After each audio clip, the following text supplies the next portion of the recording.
Hello friends, welcome to Magnetics. बेटा आज हम करेंगे क्लास 11th की बुक स्नैपशॉट्स का first chapter the summer of the beautiful white horse written by William सरोयान।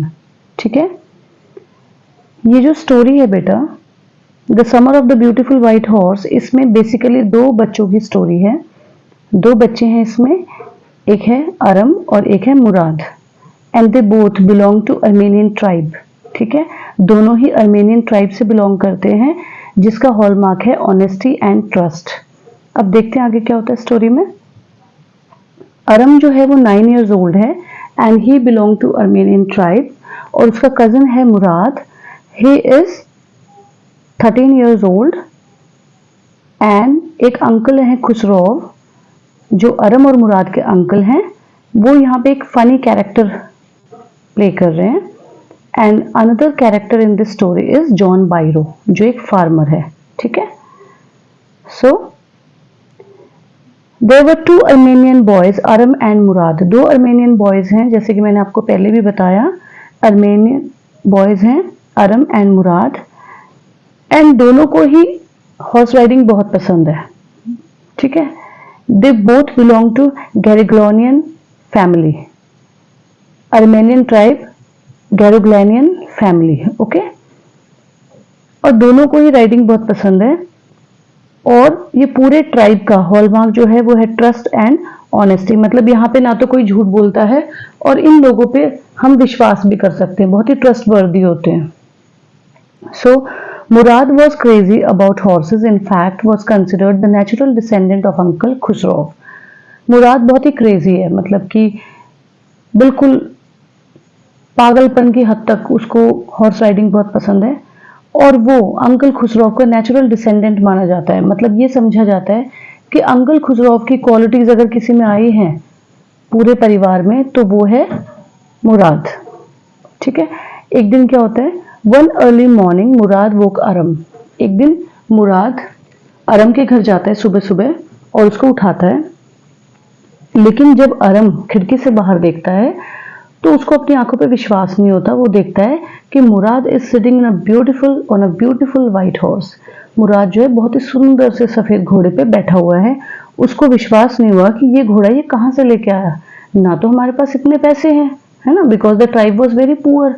ना तो इतने पैसे हैं, और ना ही हम चोरी कर सकते हैं, बिकॉज चोरी तो हमारे ट्राइब में कोई करता ही नहीं है। तो अभी उसको विश्वास नहीं हुआ कि मुराद इतना सुंदर घोड़ा लाया कहाँ से। अब मुराद ने अरम को बोला कि चलो तुम बाहर आ जाओ, अगर तुम्हें इस घोड़े की राइड करनी है। Aram thought that Murad would have stolen it, but that too was difficult. अब पहले तो उसने सोचा कि शायद इसने घोड़ा चोरी किया है, लेकिन वो भी बहुत मुश्किल था विश्वास करना, क्योंकि मुराद भी तो अर्मेनियन ट्राइब का एक पार्ट था। Aram decided to take ride, they rode together. Aram ने सोचा चलो जो भी है, घोड़ा तो है ना, दोनों के दोनों ने डिसाइड किया कि वो राइड करेंगे। And now अरम and Murad road turn by turn. तो एक एक करके उन्होंने राइडिंग स्टार्ट करी। When it was Murad's turn, the horse raced across a field to an irrigation ditch. When it's Aram's turn, horse began to run down the road very fast until he fell. तो जब मुराद की turn होती थी तो घोड़ा बहुत अच्छे से राइडिंग करता था, है ना, लेकिन जब अरम की बारी आती थी तो वो इतनी तेज भागता था जब तक कि अरम घोड़े से नीचे नहीं गिर जाता था। Now it was the time to hide the horse. अब दोनों ने अच्छे से राइडिंग करी, 4 बजे उठ के दोनों राइडिंग स्टार्ट कर दिए थे। ठीक है, और अब टाइम आ गया था घोड़े को छुपाने का, क्योंकि अब टाइम आ गया था सब लोगों के उठने का, और सब लोग उठते उनको देखते तो पक्का फंस जाते। तो अब घोड़े को छुपाने का टाइम आ गया था। He walked it quietly to the barn of the deserted vineyard. और छुपाने की जो जगह थी वो थी विनयार्ड। विनयार्ड मतलब जहाँ पे ग्रेप्स उगते हैं वो जगह है। ठीक है, वहां पे छुपाने की जगह उन्होंने बना रखी थी। अब ये घोड़ा था किसका? ये घोड़ा था जॉन बायरो का, जो एक फार्मर है। मैंने आपको कैरेक्टर्स में बताया अभी, जॉन बायरो का ये घोड़ा था, और ये घोड़ा 1 महीने पहले चोरी हो गया था। मतलब कि जॉन बायरो के यहाँ से 1 महीने पहले ही चोरी हो गया था। And that very morning John Byro came to see uncle Khosrove. और उसी सुबह, जिस सुबह इन दोनों ने राइड करी, उसी सुबह जॉन बायरो अंकल खुसरो को मिलने गए और वहां पे एक्चुअली में अंकल खुसरो कहाँ बैठे हुए थे, अरम के घर में, ठीक है। और वहां पे जॉन बायरो भी गया और जॉन बायरो ने अपनी घोड़े की चोरी होने की बात बताई, मतलब कि उसका घोड़ा खो गया है कहीं, वो उसने बताया। और जैसे कि अंकल खुसरो की आदत थी कि पे नो अटेंशन टू हिम, है ना, कोई फर्क नहीं पड़ता, उनका ये था रूटीन, ये बोलने का उनका था कि कोई भी प्रॉब्लम होती थी उनको, कोई भी प्रॉब्लम अपनी बातों से बड़ी नहीं लगती थी और किसी की बात अपनी बात से बड़ी नहीं लगती थी, वो किसी की बात को सीरियस नहीं लेते थे। चैप्टर में एक इंस्टेंस ये भी दिया हुआ है कि जो अंकल खुसरो का बेटा था, एक बार वो भागता हुआ बार्बर की शॉप पे गया जहाँ पे अंकल खुसरो अपने दाढ़ी वाड़ी सेट करा रहे थे, वहां पे गया और उसने बोला कि पापा पापा घर में आग लग गई है। तो बार्बर भी सुनने लगा, ठीक है। तो अंकल खुसरो ने बोला अरे क्यों इसकी बात पे ध्यान दे रहे हो, तुम अपना काम करो ना, कोई फर्क नहीं पड़ता। तो तब बार्बर बोलता है कि अरे आपके घर में आग लगे भाई, किसी और के घर में नहीं, ठीक है। तो जब जॉन बायरो ने ये बताया कि मेरा घोड़ा खो गया है, उसके बिना मुझे कितनी प्रॉब्लम हो रही है, बहुत सारी डिफिकल्टीज को फेस करना पड़ रहा है, लेकिन तब भी अंकल खुसरो ने बोला कि अरे ध्यान मत दो, इसकी बात पे ध्यान मत दो, क्या हो गया, घोड़ा खो गया तो बस चुप हो जाओ तुम यहीं पे। Now Aram could guess that Byro was talking about the same horse. अब ये बात जब जॉन बायरो बता रहा था कि मेरा घोड़ा खो गया है, ये बात अरम ने सुनी और अरम को समझ आ गया कि जो घोड़ा हमारे पास है वो जॉन बायरो का है।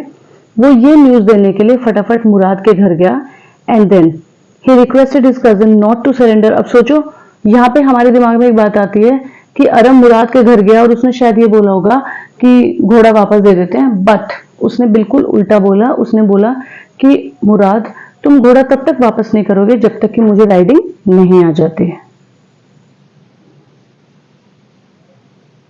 For 2 weeks, narrator went for a joyride with his cousin. अब 2 weeks तक तो मजे से राइडिंग करते रहे। One morning when they were taking horse to its hiding place, they met John Bairo. अब एक दिन सुबह जब वो घोड़े को लेके आ रहे थे तो जॉन बायरो उनको बीच में मिला। अब जॉन बायरो ने घोड़े को देखा, वो तो बिल्कुल उसके घोड़े जैसा था, डिट्टो, बिल्कुल डुप्लीकेट, ठीक है। सो उसको लगा कि ये मेरा ही घोड़ा है, लेकिन वो बोल नहीं सकता था।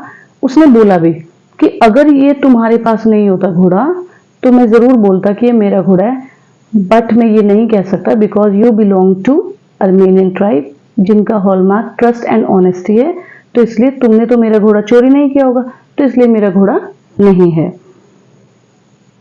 Now early the following morning Murad took the horse to John Byro's vineyard. अब ये बात सुन के मुराद ने सोचा कि चलो घोड़ा वापस हम जॉन बायरो को वहां पे रख देते हैं। The dogs followed Mourad but made no sound. अब जिस समय घोड़ा जॉन बायरो के विनयार्ड में ले जा रहे थे उस समय डॉग्स ने फॉलो किया मुराद को, लेकिन वो भौंके नहीं। और इस बात पे मुराद ने बोला I have a way with dogs. उसका भी अंकल खुसरो की तरह हर बात पे ये था, जब भी उससे पूछो कि तुम घोड़े को इतने अच्छे से कैसे इस पे राइडिंग कर सकते हो, I have way with horses. Dogs नहीं भौंके, I have way with dogs, ठीक है। तो हर तरीके से वो यही बात बोलता था। That afternoon John Byro went to Aram's house again and gave the news of getting his horse back. और फिर जब उसी दिन में आफ्टरनून में जॉन बायरो वापस अरम के घर गया और उसने अपने घोड़ा मिलने की वापस बात बताई कि मेरा घोड़ा मिल गया है। फिर अंकल खुसरो वहां बैठे हुए थे और उन्होंने फिर से वही बोला अरे ध्यान मत दो, घोड़ा मिल गया, कभी घोड़ा खो गया कभी घोड़ा मिल गया, इसके यही रहता है, छोड़ो, इतनी कोई इंपॉर्टेंट बात नहीं, इसकी बात पे ध्यान मत दो। So finally what we have seen कि कहीं ना कहीं जो ऑनेस्टी है ना, इसका सिग्निफिकेंस हमें होता ही है। अगर हम सच्चे हैं, ईमानदार हैं, तो उसका कहीं ना कहीं हमें फायदा होता है। और हमारी इवन चाहे कोई डिजायर्स हैं, है ना, कोई भी इच्छाएं हैं, वो हमें ऑनेस्टी से ऊपर उठ के नहीं दिखती। जैसे कि यहाँ पे अरम और मुराद थे, उन्होंने घोड़ा लिया भी लेकिन वापस कर दिया मे बी देवर कॉन्शियस कि जब हमारे बारे में जॉन बायरो ये सब सोचते हैं तो और भी सोचते होंगे, एंड फाइनली उन्होंने वो घोड़ा वापस कर दिया। सो आई होप सबको बहुत अच्छे से समझ आया होगा। Thank you.